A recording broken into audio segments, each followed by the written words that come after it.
symptômes douleur musculaire la woon atroce dafa metti woon bu baax sax mun ma woon sax pour ma sax jug appuyé wu samay loxo sax pour jug sa problème la et aussi mal de tête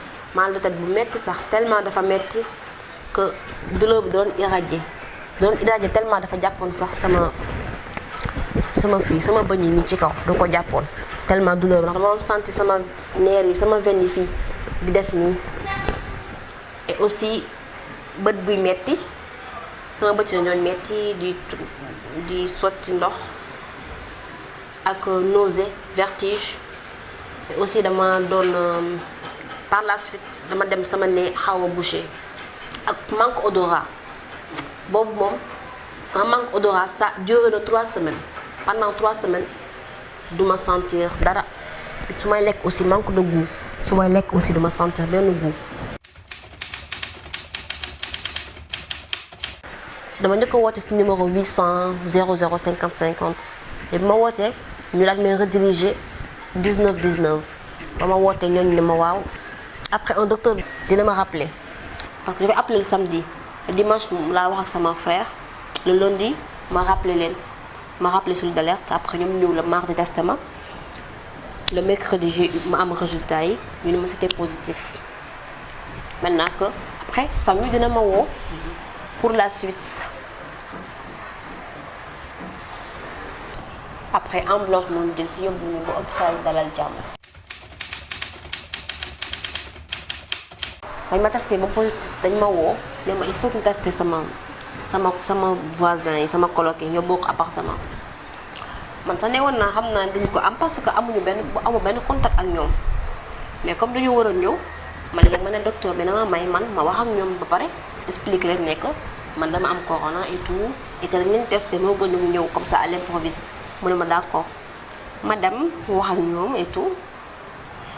ñu ne ma d'accord ma ne leen léegi nañ jël benn liste def seen tour ak seen numéro et tout dès que ma dugg ci néeg bi ñooñu maa leen yee sax c'était le matin mais dès que ma dugg ci néeg bi ñoom ñëpp ñu dem génn kër gi. dañoo daw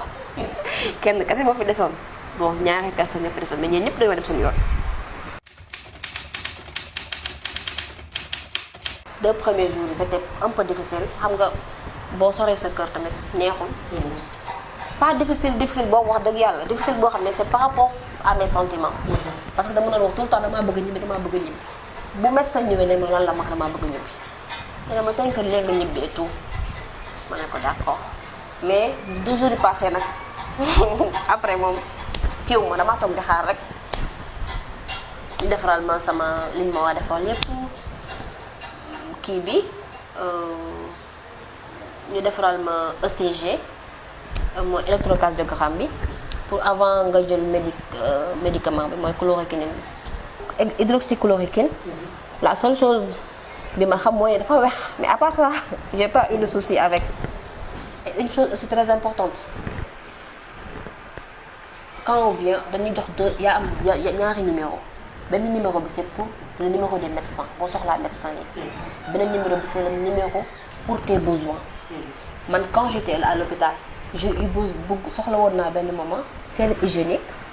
ak ay slip j'ai appelé ma woote man leen dama bëgg serviette hygiénique ak slip ñu kii ma ko ñu indil ma ko y a d'autres trucs des fois mère de famille yi fa nekk dañuy soxla ay couches indil leen couche indil leen ko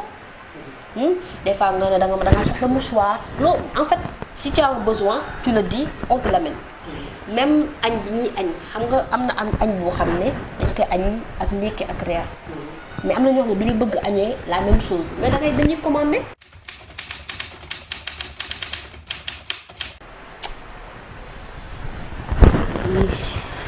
li wax ma gën a marqué parce que y a 2 décès yoo xam ne ma fekk na ma fa et dafa nekk loo xam ne daf ma jàpp bu baax sax benn bi c'est une dame de 72 ans et l'autre c'est je pense c'est benn vie bu am 84 ans su ma juumul kooku 2 nuits dama dégg benn paa muy kii nga koy dégg muy wax di onku nga xam ne kii mi ngi ressentir lu metti affaire yooyu ba dama jug sax di ko ñaanal tellement dama koy dégg ma bu yàggee mu ne laa ilaha illallah laa ilaha illallah affaire yooyu ma tiit nag ma naan kii mbaa du nekkul day sukkuraat affaire yooyu pendant nuit boobu ma nekkoon première nuit ma dégg ko ba après benn instant mu def benn super bu yàgg daal di arrêté jour moom instant wo dama jug toog ndax instant boobu dama ne non kii c'est fini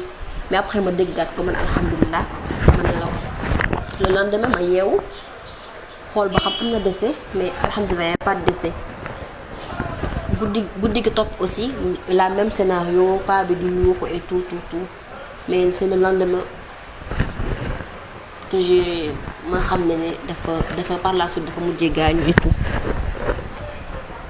ma ñaanal ko mais beneen décès bi dame bi am 72 ans boobu moom daf ma bouleversé bu baax sax moo taxoon sax moo gënoon tax sax ma contacté ministère de la santé ci seen page Facebook parce que man ba may yëg ne dame bi dafa gaañu c'était la nuit maa ngi ko yëg ça m'a tellement bouleversé que nelaw ma dama xoolee ba ay 3 heures du matin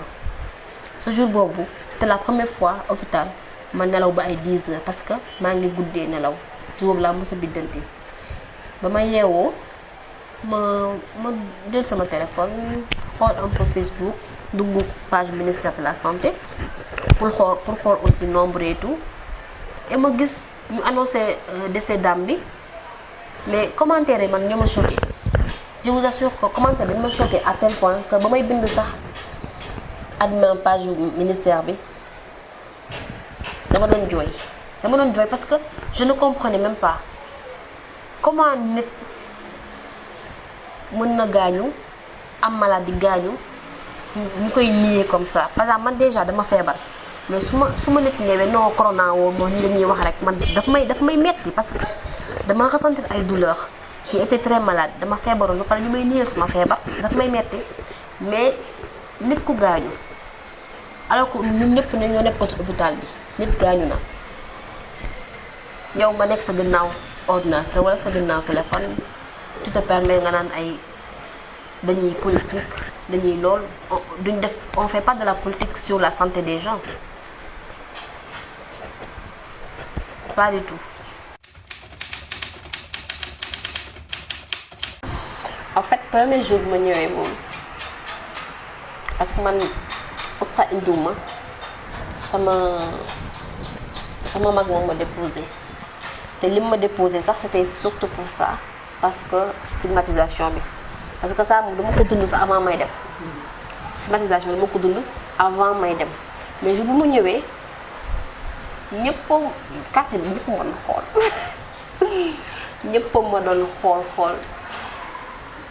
mais sama mag wàccee mooy tout mu def ma kalan mu daal dem ñu dem ma dugg sama kër le lendemain ma génn man nag fi ma dëkk nii genre nit ñi xamuñu ma bu baax du coup amuñu yenn rapport yi mais su ma génn gën nañ laa gis foo nekkoon man leen maa ngi nii affaire yooyu dam foo demoon man leen non maa ngi nii demu fenn maa ngi fii et tout koñ bi daal ñëpp a ko yëgul te man koñ bi kan xamuma fi waaye ñëpp a yëg ni corona na mais man daal su ma tur après corona moo si tegu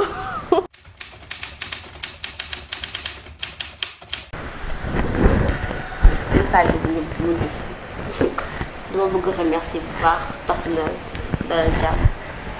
à tous parce que duma wax seulement du point de vue médical genre traitement yi ñu doon def et tout mais surtout du point de vue de l'humain c'est parce que des fois dañ fa nekk da ngay stressé et tout des fois da nga am ay angoisse et tout mais à chaque fois dañuy wax ak yow et tout mais le problème est que Sénégalais dafa bëgg se plaindre ils se plaignent tout le temps dañuy ñaxtu rek